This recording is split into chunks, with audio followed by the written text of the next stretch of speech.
প্রিয় সপ্তম শ্রেণীর শিক্ষার্থীরা, আমরা আজকে তোমাদের 7.3 অনুশীলনীর দ্বিতীয় পার্টের ক্লাসটা করছি। আগের পার্টটা যারা দেখোনি প্লাস সপ্তম অধ্যায়ের আগের ক্লাসগুলো যারা দেখোনি 7.1 বা 2 অধ্যায়ের, আমরা এই ভিডিও নিচে প্লে লিস্টের লিঙ্কটা দিয়ে দেবো, সেখান থেকে দেখে নেবে। আজকে আমরা স্পেশালি এই অধ্যায়ে আসলে বিন্দু পাতন যেটা বলা হয়, একটা বিন্দুর স্থানাঙ্কগুলো কিভাবে লেখচিত্রে লেখ কাগজে বসাতে হয় আমরা সেটাই দেখাবো। এটা না হলে আসলে এই অনুশীলনীর কোনো অঙ্ক করা সম্ভব না। লেখের সাহায্যে সমাধান সব ক্ষেত্রে এটা প্রয়োজন হবে। তো এখানে আমরা দেখো 1 2 3 4 5 6 7 8 9 ধরনের বিন্দু সিলেকশন করেছি। তো এই এখানে যেটা বুঝতে হবে যে এই স্থানাঙ্ক বলা হয় এগুলোকে। তো মাঝখানে দেখো আমি যদি এবিসি নাম দিই, এখানে কোনো সমান চিহ্ন থাকে না, সরাসরি লিখতে হয় A5 6 B-5 7 এরকম। তো আমরা বিভিন্ন ক্রাইটেরিয়া নিয়েছি এরকম যে এই প্রথম মানটাকে দেখো আমরা এখানে বলেছি যেটাকে এক্স স্থানাঙ্ক বলে, অথবা বাংলায় এটাকে ভুজ বলা হয়। আর যেটা দ্বিতীয়তে থাকে এটাকে বলা হয় ওয়াই স্থানাঙ্ক, আর বাংলায় এর একটা নাম আছে, এটাকে বলা হয় কোটি। তো এখানে আমরা যেটা নিয়েছি ভুজ কোটি, অর্থাৎ এক্স স্থানাঙ্ক ওয়াই স্থানাঙ্ক দুটোই প্লাস। এখানে নিয়েছি আমরা এক্স স্থানাঙ্ক বা ভুজটা মাইনাস, আর কোটিটা নিয়েছি আমরা প্লাস। আর এখানে এটা নিয়েছি প্লাস, এটা নিয়েছি মাইনাস, আর এখানে দুটোই মাইনাস। এখানে প্রথমটা নিয়েছি জিরো, আর কোটিটা অর্থাৎ ওয়াই স্থানাঙ্ক প্লাস। এখানেও ভুজটা আমরা জিরো নিয়েছি, আর কোটি বা ওয়াই স্থানাঙ্কটাকে মাইনাস নিয়েছি। এর বাইরে আর কোনো প্যাটার্ন নেই।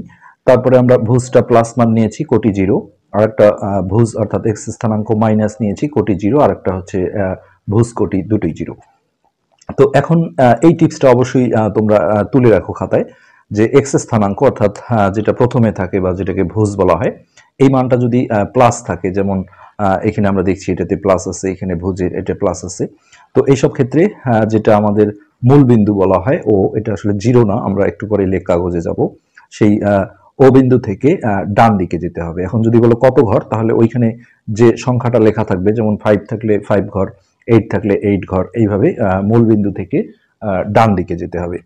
এরপর এক্স স্থানাঙ্ক যদি মাইনাস মান থাকে, যেমন এইখানে এক্স স্থানাঙ্কটা মাইনাস আছে, তাহলে মূল বিন্দু অর্থাৎ ও থেকে বাম দিকে যেতে হবে। আর ওয়াই স্থানাঙ্ক অর্থাৎ যেটা কোটি বা যেটা পরে থাকে, যেভাবে মনে রাখো, সেই মানটা যদি প্লাস হয়, যেমন এখানে আমরা দেখছি এটাতেও কোটি প্লাস, এখানেও কোটি প্লাস, তাহলে এটা কিন্তু আমরা শূন্য ও বিন্দু থেকে বলিনি, কেননা আসলে আমাদের সবসময় প্রথমে ওই এক্স স্থানাঙ্কের জন্য যত থাকবে, হ্যাঁ, তত ঘর যেতে হবে। সেই জায়গা থেকে ওয়াইয়ের মানটা যদি প্লাস হয় তাহলে উপরে যেতে হবে, আর ওয়াইয়ের মানটা অর্থাৎ কোটিটা যদি মাইনাস হয় তাহলে নিচে যেতে হবে। যাই হোক, এই নোটটা তোমরা করে রাখো, আমরা এখনই লেখ কাগজে প্র্যাকটিক্যালি জিনিসটা দেখাবো।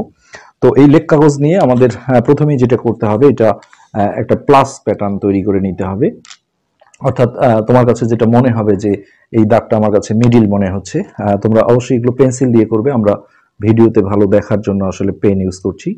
যেমন এই দাগটা মোটামুটি মিডিল আছে, এটা আমরা এইভাবে দাগ দিয়ে দিলাম।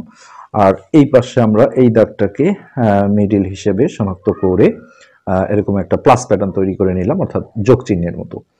তো এই যে দুই অক্ষ যেখানে ছেদ করলো, এটাকেই বলা হয় ও, এটার নাম হচ্ছে মূলবিন্দু। এই মূলবিন্দুর স্থানাঙ্ক কিন্তু হয় 0 0, সেটা আমরা পরে দেখব। আর এই ও থেকে যেটা ডান দিকে গেল, এই ডান দিকে নাম দিতে হয় হলো এক্স। আর এই বাম দিকে যেটা, এটা হলো এক্স এর উপর একটা এইভাবে মাথার উপরে ড্যাশ দিতে হয়। আর এটা পুরোটাকে আমরা বলি এক্স অক্ষ, অর্থাৎ এদিক থেকে পড়তে হয় এক্স ও এক্স ড্যাশ, এটা পুরোটাই এক্স অক্ষ। আর এই খাড়া যেটা উলম্ব অক্ষ থাকে, এটা উপরের দিকে দিতে হয় ওয়াই, আর নিচের দিকে থাকে ওয়াই ড্যাশ। অর্থাৎ এক্স এর ক্ষেত্রে হচ্ছে ডানে এক্স আর বামে এক্স ড্যাশ, আর ওয়াই অক্ষের ক্ষেত্রে উপরে হচ্ছে ওয়াই আর নিচে হচ্ছে ওয়াই ড্যাশ। এবার দেখো আমরা সুন্দর বিন্দুগুলো বসানোর চেষ্টা করব। এখানে আমরা যতগুলো বিন্দু নিয়েছি, তো এই প্রথমে যে এ বিন্দুটা ছিল 5 6, হ্যাঁ, তো এটা প্রথমেই এক্স স্থানাঙ্ক অর্থাৎ যেটা আমরা ভুজ বলেছি, হ্যাঁ, সেইখানে আগে যেতে হবে। তো এখানে আমরা দেখছি যে ভুজটা প্লাস, তো আমরা এখানে লিখে দিয়েছি, দেখো যে ভুজ যদি প্লাস হয় তাহলে মূলবিন্দু অর্থাৎ ও থেকে আমাকে ডান দিকে যেতে হবে। কত ঘর যাব আমরা, এখানে 5 লেখা আছে, সো আমরা 5 ঘর যাব। তো এইখান থেকে এখানে ছোট ছোট ঘর দেখো 1 2 3 4 5, এই লাল দাগে আসলে 5 হবে, কিন্তু আগেই কোনো দাগ দেওয়া যাবে না।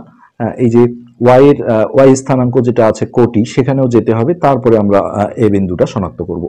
তো এখানে আমরা লিখেছি ওয়াই স্থানাঙ্ক বা কোটি যদি প্লাস হয় তাহলে উপরে যাবে, অর্থাৎ আগে এক্স এর জায়গাটায় আমরা যাব, যে এক্স এর জন্য আমরা ডান দিকে এখানে 5 ঘর যাব, তারপরে ওয়াই এর মানটা ছিল 6 +6, তাহলে এখান থেকে আমরা উপরে যাব 6 ঘর, তাহলে এটা 5, আর এই যে একটা ছোট ঘর এখানে 6, এটাই আমাদের সেই এ বিন্দুটা, অর্থাৎ যার স্থানাঙ্ক ছিল 5 6। তো এখানে আরো একটা কথা আসলে বলার থাকে, সেটা হচ্ছে এই প্লাস প্যাটার্নটা টানার সাথে সাথে এই লেখ কাগজটা 4টা ভাগে ভাগ হয়, এটা একটা, এটা একটা, এটা একটা, আর এটা একটা। তো এই ভাগটাকে বলা হয় প্রথম চতুর্ভাগ, প্রথম চতুর্ভাগ। আর এটা ঘড়ির কাঁটার বিপরীত দিকে ধরতে হয়, ঘড়ির কাঁটা যেমন এই দিকে চলে, এটা এই দিকে যায়। তো এইটার নাম হচ্ছে দ্বিতীয় চতুর্ভাগ, ইংলিশে যেটা বলে সেকেন্ড কোয়ার্টার। আর এই এই অংশটা এটা হলো তৃতীয় চতুর্ভাগ। আমরা আগের পাঠে দেখেছি এরকম এমসিকিউ এ আসে, একটা স্থানাঙ্ক দিয়ে বলে এটা কোন চতুর্ভাগে পড়বে, সেক্ষেত্রে এটাও প্রয়োজন আছে। আর এই লাস্টের এটা হচ্ছে চতুর্থ চতুর্ভাগ, চতুর্ভাগ। তো আমরা দেখছি যে কোনো বিন্দুর স্থানাঙ্ক ভুজ-কোটি দুটোই যদি প্লাস মান হয়, তাহলে এটা প্রথম চতুর্ভাগে পড়ে, অর্থাৎ এখানে আমরা লিখে দিই যে এটা প্লাস প্লাস, অর্থাৎ দুটোই প্লাস হলে প্রথম চতুর্ভাগে থাকে। তো এইভাবে আমরা এ বিন্দুটা বসিয়ে ফেললাম। এবার আমরা বি বিন্দু বসাতে গেলে আমরা দেখব ভুজটা মাইনাস আছে, এখানে আমরা লিখে দিয়েছি, দেখো ভুজ অর্থাৎ এক্স স্থানাঙ্ক মাইনাস হলে ও থেকে আমাকে হচ্ছে বাম দিকে যেতে হবে। তো যেহেতু 5 আছে, তাহলে আমরা ও থেকে বাম দিকে 5 ঘর আসবো এই জায়গায়। আর তার সাথে এখানে ওয়াই স্থানাঙ্ক অর্থাৎ কোটি দেওয়া আছে প্লাস অর্থাৎ 7, তাহলে সেই এই জায়গা থেকে আমাকে উপরে যেতে হবে। তো প্রথমে আমরা বাম দিকে আসলাম 5 ঘর, আর যেহেতু কোটিটা আমাদের প্লাস আছে, তাহলে এখানে উপরে 7 ঘর যাব, এটা 5 6 7, এখানে ছোট ছোট দুইটা ঘর। তো এটাই হচ্ছে আমাদের বি বিন্দুর স্থানাঙ্ক, হ্যাঁ, যেটা ছিল আমাদের -5,7। তো আমরা দেখছি যে দ্বিতীয় চতুর্ভাগে আসলে প্রথম মানটা মাইনাস থাকে, আর অর্থাৎ এক্স স্থানাঙ্কটা মাইনাস হয় আর ওয়াই স্থানাঙ্কটা প্লাস হয়। এরকম কোনো স্থানাঙ্ক দেখলে আমরা সরাসরি বলে দেব যে এটা দ্বিতীয় চতুর্ভাগে পড়ে। এরপর আমরা সি বিন্দুটা বসাই। এখানে ভুজ দেখা যাচ্ছে যে প্লাস, অর্থাৎ মূল বিন্দু ও থেকে আমরা ডান দিকে যাব 8 ঘর, আর সেইখানে যাওয়ার পরে কোটির মান বা ওয়াই স্থানাঙ্ক যেহেতু মাইনাস, তাহলে নিচের দিকে যাব 7 ঘর। তো আমরা ডান দিকে 8 ঘর গেলে এখানে 5, তারপরে 6 7 8, আর নিচের দিকে যাব আমরা 7 ঘর, অর্থাৎ এটা 5 6 7, এই জায়গাটা হচ্ছে আমাদের সি বিন্দু, যেটা 8 8, -7। তাহলে এটা চতুর্থ চতুর্ভাগে আসলো। চতুর্থ চতুর্ভাগে তাহলে যেটা হবে, প্রথম মানটা থাকবে প্লাস, আর ওয়াই স্থানাঙ্ক অর্থাৎ কোটিটা থাকবে মাইনাস। আচ্ছা, এবার আমরা হচ্ছে ডি বিন্দুটা বসাই। এখানে আমরা দেখছি দুটোই মাইনাস, তাহলে এক্স স্থানাঙ্ক যেহেতু মাইনাস, তাহলে এক্স স্থানাঙ্ক মাইনাস হলে ভুজটা মাইনাস হলে বাম দিকে যাবে। তো বাম দিকে 4 ঘর বলতে এইখানে আসবে, এটা যেহেতু 5 হয়, তো আগে আমরা ফোঁটা দেবো না, এইখান থেকে আমরা এখন দেখব এটা কোটি অর্থাৎ ওয়াই স্থানাঙ্কটাও মাইনাস, তাহলে এটা নিচে যাবে 6 ঘর। তো প্রথমে আমরা বাম দিকে 4 ঘর আসলাম, তারপরে নিচের দিকে 6 ঘর আসলে এইটা 5, আর এইটা হচ্ছে আমাদের 6। হ্যাঁ, সো আমাদের ডি বিন্দু যেটা ছিল, ডি বিন্দুর স্থানাঙ্ক যেটা, সেটা হচ্ছে -4, -6, অর্থাৎ তাহলে তৃতীয় চতুর্ভাগে এক্স স্থানাঙ্ক এবং ওয়াই স্থানাঙ্ক দুটোই মাইনাস হতে হয়। তো এটা মুখস্থ করার কিছু নেই, এভাবে শর্টকাটে তোমরা টিক চিহ্নে আসলে এইভাবে একটা অক্ষর টেনে একটা বিন্দু যদি দেওয়া হয় যে এই বিন্দুটা লেখের কোন চতুর্ভাগে হবে, তো আমরা এখানে তো আর ঘর দরকার নেই, আমরা দেখব যে এক্স স্থানাঙ্কটা মাইনাস, তাহলে বামে যাবে, আর ওয়াই স্থানাঙ্কটা মাইনাস, তাহলে নিচে যাবে, তার মানে এইটা, তাহলে এটা প্রথম দ্বিতীয় তৃতীয় চতুর্ভাগ, এইভাবে দ্রুত আসলে শনাক্ত করা যায়। তো আমাদের ডি বিন্দু পর্যন্ত বসানো হলো। এবার আমরা জিরো ওয়ালাগুলো দেখবো। এখানে আমাদের ভুজটা 0, এক্স স্থানাঙ্কটা 0, আর কোটির মানটা প্লাস। এখানে আমরা নিয়েছি ভুজ 0 আর কোটি বা ওয়াই স্থানাঙ্কটা মাইনাস। তো এইটা যদি 0 হয়, আমরা এই ভুজ বা এক্স স্থানাঙ্কটা কিছু একটা প্লাস হলে মূল বিন্দু থেকে ডানে যাই, মাইনাস হলে বামে যাই। তো 0 থাকলে আসলে ডান বাম কোনো দিকে নড়ার বুদ্ধি থাকবে না, অর্থাৎ এই 0তেই অবস্থান করতে হবে। হ্যাঁ, তারপরে আমাকে দেখতে হবে যে কোটিটা যদি প্লাস হয় অর্থাৎ ওয়াই স্থানাঙ্ক, তাহলে ওই জায়গা থেকে আমাদের উপরে যেতে হবে, আর কোটিটা মাইনাস হলে সেই 0 বিন্দু থেকে নিচ দিকে যেতে হবে। তো আমরা এই বিন্দুটা বসাতে গেলে এখান থেকে আমরা উপরের দিকে 7 ঘর যাব, এটা 5 6 7। তো এই বিন্দুটার নাম ছিল আমাদের ই, অর্থাৎ এটা হলো আমাদের 0,7। এই এরপর আমরা এফ বিন্দুটা যদি বসাই, তাহলে এখানে ভুজটা 0 আছে, অর্থাৎ মূল বিন্দুতেই থাকতে হবে, ডানে বামে কোনো দিক যাওয়া যাবে না। আর কোটির মান যেহেতু মাইনাস, তাহলে আমরা নিচের দিকে 6 ঘর চলে যাব। তো তো এখান থেকে নিচে 6 ঘর গেলে এই যে 5 আর এইখানে একটা ঘর, এটা 6। সো এটা হচ্ছে আমাদের এফ বিন্দুর স্থানাঙ্ক, যেটা ছিল আমাদের 0, -6 হয়ে গেল। এরপর আমরা হচ্ছে কোটিগুলো 0 দেখব। তো এইটা জি বিন্দু। 0 থেকে আমরা ভুজের মানটা যেহেতু প্লাস, ডান দিকে 7 ঘর যাব, কিন্তু তারপরে আমাদের ওয়াইয়ের মানটা যেহেতু 0, উপরে নিচে আর নড়ার কিন্তু বুদ্ধি থাকবে না। সো এই ডান দিকে 7 ঘর এসে এই 5, 6, 7 এই বিন্দুটাই হবে আমাদের সেই হচ্ছে জি বিন্দু, যার স্থানাঙ্ক ছিল আমাদের 7,0। আচ্ছা, নেক্সট আমরা এইচ বিন্দুটা বসাই। এখানে ভুজের মানটা হচ্ছে মাইনাস, তাহলে মূল বিন্দু থেকে 0 ও থেকে আমরা বামে যাব 2 ঘর, আর ওয়াই এর মান যেহেতু 0 আছে তাহলে উপরে নিচে কোনো দিকে যাওয়া যাবে না।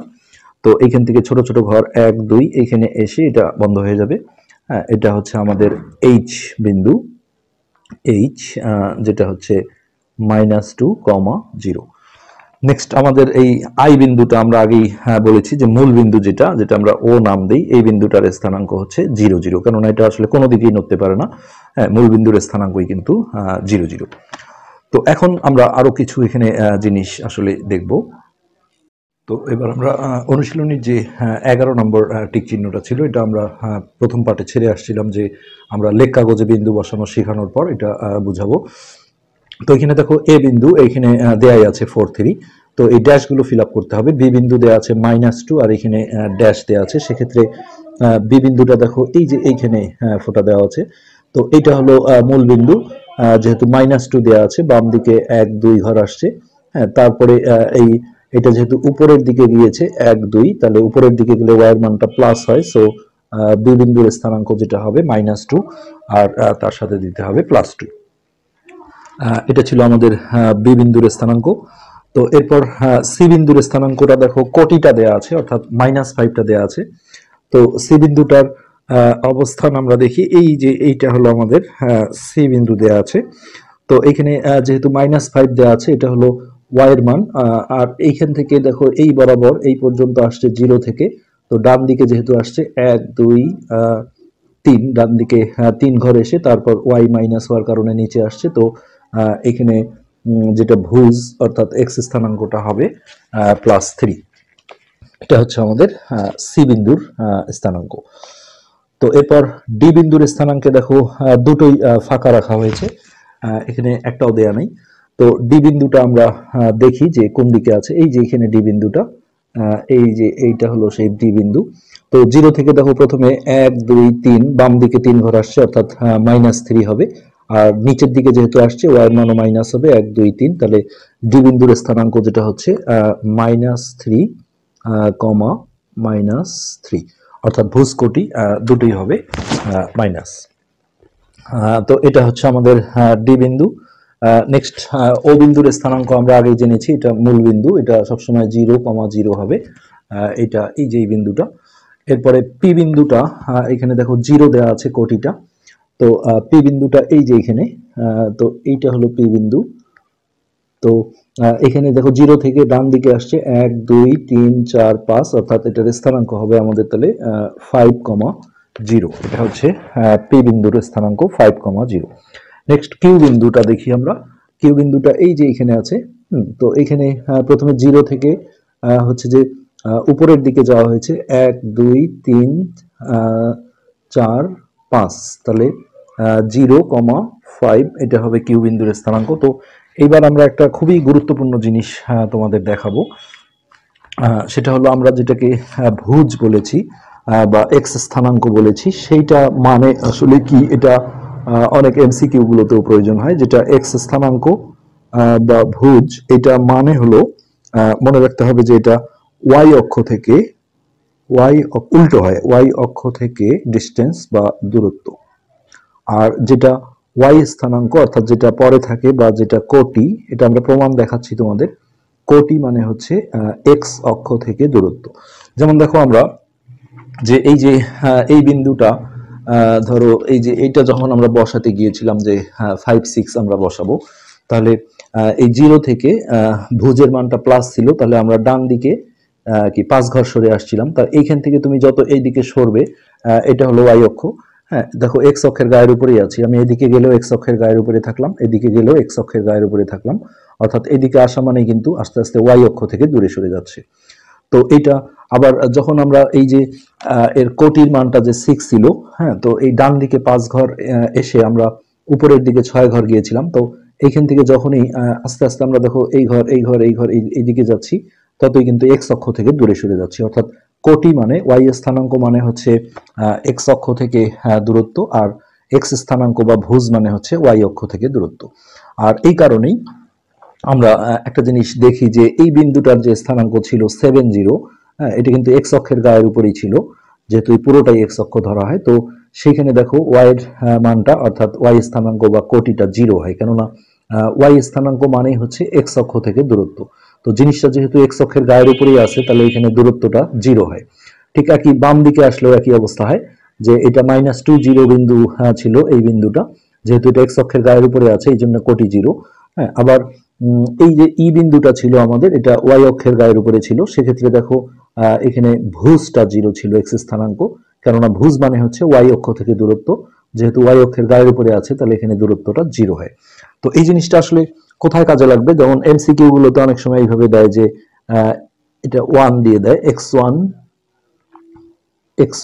y1 বিন্দুটি বিন্দুটি হঠাৎ করে বলল এক্স অক্ষ থেকে কত দূরে অবস্থিত, এক্স অক্ষ থেকে কত দূরে।